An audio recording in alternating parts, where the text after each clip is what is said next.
c'est Créafé, j'espère que vous allez bien. On se retrouve aujourd'hui pour un nouveau tuto pour une nouvelle création. Cette fois-ci, c'est une carte. Ça fait un petit moment que je vous en avais pas fait. Mais comme là, je dois en faire plein pour envoyer pour mes vœux, donc je m'y remets et je vous propose des petits tutoriels. Donc celle-ci, alors, malheureusement, ça ne va pas être comme d'habitude, parce que d'habitude, vous le savez, je vous propose des tutoriels où vous n'avez pas besoin d'avoir beaucoup d'équipement et que les débutantes peuvent le faire. Sauf que cette fois-ci, c'est une carte qu'il va falloir faire systématiquement avec une machine de découpe. Donc les personnes qui n'en possèdent pas, vous pouvez continuer à regarder la vidéo, mais ça sera très compliqué pour vous de pouvoir la faire. Pourquoi? Parce que vous voyez, donc on va utiliser des matrices de découpe et donc nous allons jouer sur un système de transparence. Voilà. Donc, si vous avez ce qu'il faut en matériel et que le projet vous intéresse, eh bien je vous invite à regarder la suite de la vidéo. À tout de suite. Pour le tuto d'aujourd'hui, vous aurez besoin d'une table à scorer, d'une règle, d'un crayon papier, d'une gomme, d'un plioir, de scotch double face et bien sûr d'une machine de découpe. Au niveau des fournitures, vous aurez besoin d'un morceau de 21 sur 14,5 pour la structure. Pour le matage, deux morceaux, l'un de 10 cm sur 14, le second de 9 cm sur 14. Et enfin, pour finir, un morceau de papier vitrine et du papier pailleté de votre goût. Alors, pour ma part, dans ce projet, je vais utiliser donc des dies de la collection Stampin' Up et ce sont les poissons pain d'épices. Pourquoi je vais utiliser ces dies? Parce que pour ce projet, nous avons besoin de dies pour lesquels nous avons une empreinte de fond et une décoration que l'on va venir remettre par-dessus. De plus, je souhaite utiliser aussi cette bande de bordure. Donc, il vous faudra donc pour ce projet des dies pour lesquels vous avez l'empreinte de fond et donc une seconde dies qui vient de se mettre dessus et une empreinte de bordure. Vous choisissez par rapport à ce que vous avez. Voilà.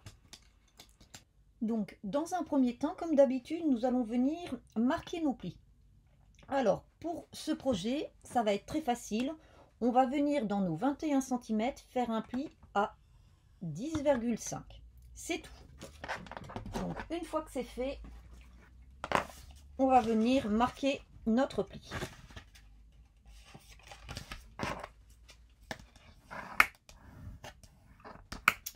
Voilà. Donc, la seconde partie va consister à venir faire nos marques de découpe avec la machine. Sauf qu'avant, je vais venir positionner mon morceau de 9 cm sur 14 cm sur ma couverture avant. Et pour le moment, je ne le colle pas, vous verrez pourquoi après. Je vais juste le positionner avec du masking tape. Alors, petite astuce, le masking tape, ce que vous pouvez faire avant, c'est un petit peu le coller, le décoller de la paume de votre main pour qu'il soit juste fixant mais pas collant et donc de ce fait après de ne pas abîmer votre papier quand vous allez décoller. Donc, vous vous positionnez comme vous le souhaitez et vous mettez, voilà, votre masking tape. Ensuite, je vais prendre les dies que je veux utiliser et je vais faire la même chose. Je vais les positionner et je vais les fixer avec du masking tape pour être certaine qu'elles ne bougent pas dans ma machine.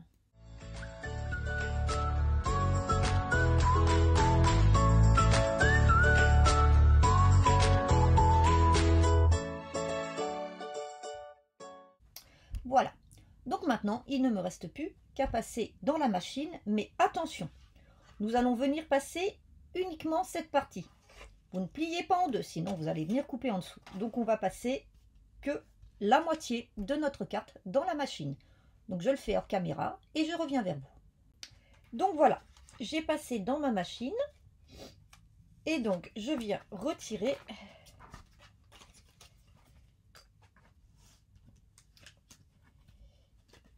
mes matrices de découpe.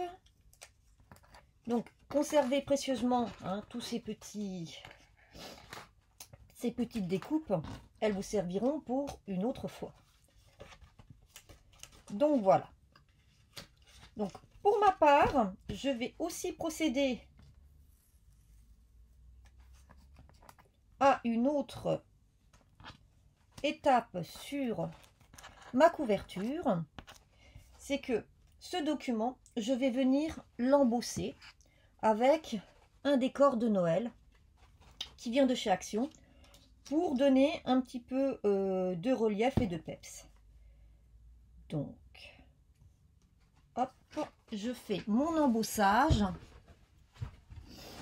et je vous retrouve juste après. Donc, voici mon résultat. Je ne sais pas si vous voyez bien. Voilà, donc c'est venu faire mon empreinte de décor qui rappelle vraiment bien mes boules et mon étoile. Alors, je vais continuer de faire toutes mes découpes de cette manière, comme ça après je range la machine et je n'aurai plus qu'à faire l'assemblage. Alors, je vous ai dit au départ que je souhaitais utiliser cette matrice de bordure. Et donc, ce que je vais faire, c'est que je vais venir la positionner au bord de mon deuxième morceau de papier blanc, donc celui qui fait 10 sur 14. Donc, je vais venir la positionner correctement, voilà, de manière à ce que au niveau du motif à gauche et à droite, ce soit intéressant. Donc comme tout à l'heure, je viens mettre un peu de masking tape pour pas que ça bouge. Je vérifie de l'autre côté que c'est bien aligné et je reprends ma machine. Alors, me revoici. Donc, je n'ai pas réussi à obtenir le résultat que je voulais avec ma dies, puisqu'en fait, ce n'est pas une bordure, c'est une dies de guirlande. Donc, j'ai décidé, au lieu de faire une bordure à mon papier, de venir, donc, en fait, coller une guirlande. Voilà. Donc, j'en ai profité aussi pour faire mes découpes, donc, de mes empreintes dans du papier pailleté doré. Alors, pour celles qui ont toujours du mal à faire les découpes avec le papier pailleté, je vous invite à aller regarder ma petite vidéo astuce que j'ai utilisée pour le faire. Et vous voyez, elles sont impeccables, mes découpes. Je n'ai aucun souci. Donc, je vous invite à aller regarder ma vidéo que vous trouvez en barre d'infos, là, en haut de l'écran. Donc, maintenant, on va venir faire notre montage de cartes et vous allez voir, pour ça c'est très facile. Donc on va dans un premier temps venir récupérer notre papier vitrine que je ne trouve plus. Donc j'ai retrouvé mon papier vitrine et donc je suis venue couper dedans deux morceaux qui correspondent à une largeur un tout petit peu plus grande que mes deux formes que j'ai donc découpées. Donc voilà. Et donc on va venir coller ce papier vitrine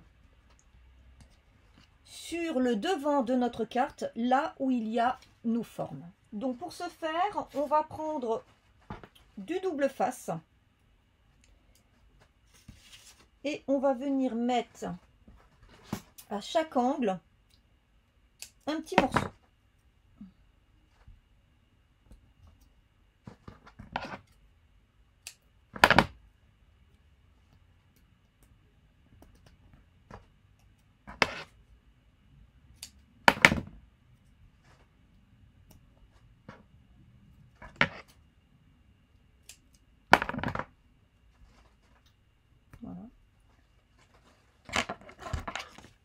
toujours avec son plioir bien venir écraser pour que l'adhésif adhère bien.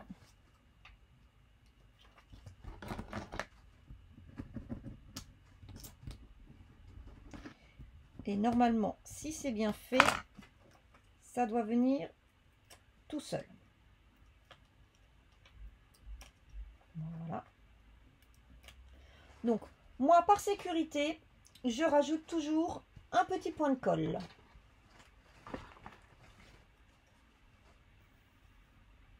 Pour deux raisons. La première, c'est que je suis sûre que ça collera. La seconde, c'est si j'ai mal positionné, au moins ça va être très facile pour décoller puisque la colle va faire une sorte de pellicule lisse et donc nous permettre de pouvoir réajuster si nécessaire. Voyez, hop et hop. Et une fois que je me suis bien positionnée, je viens bien écraser pour que ma colle adhère à mon papier. Et je fais la même chose avec le second morceau.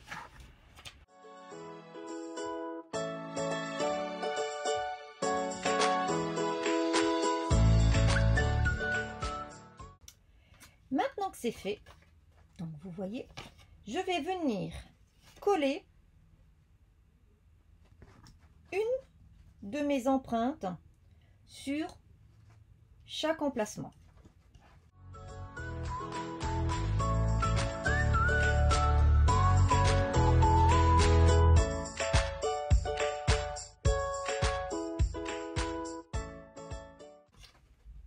Donc voici.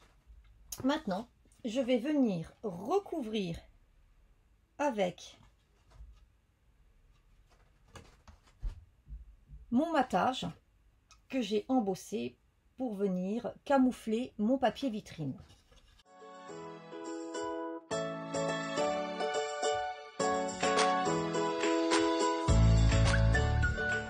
Donc voici déjà l'extérieur de notre carte. Vous voyez, l'effet est déjà très joli. Maintenant, on va faire l'intérieur. Donc on va venir coller une deuxième forme ici pour que ce soit beaucoup plus joli. Voilà. Et ensuite, on viendra compléter à côté avec la petite partie pour écrire sur laquelle je vais venir mettre ma belle guirlande.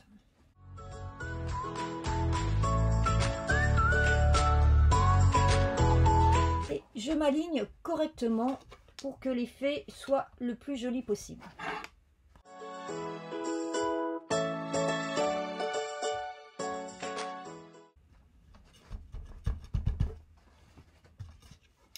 Voici donc le résultat.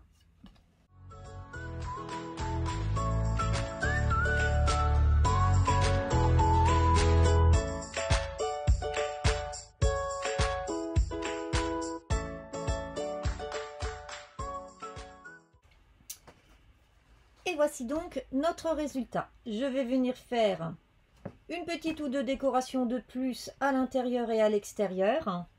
Et je vous montre le résultat final. Donc voilà, je suis venue terminer ma petite carte en venant juste mettre des petits flots avec des petits strass brillants dessus.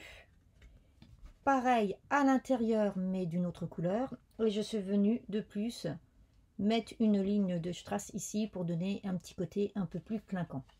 Voilà, donc vous voyez, c'est une carte pas très difficile à faire, assez rapide. Il suffit simplement d'avoir les bons outils à disposition. J'espère que ce petit tuto vous a plu. Je vous donne rendez-vous bientôt pour de nouvelles créations. En attendant, je vous souhaite de passer de bonnes fêtes. À très bientôt. Bye bye.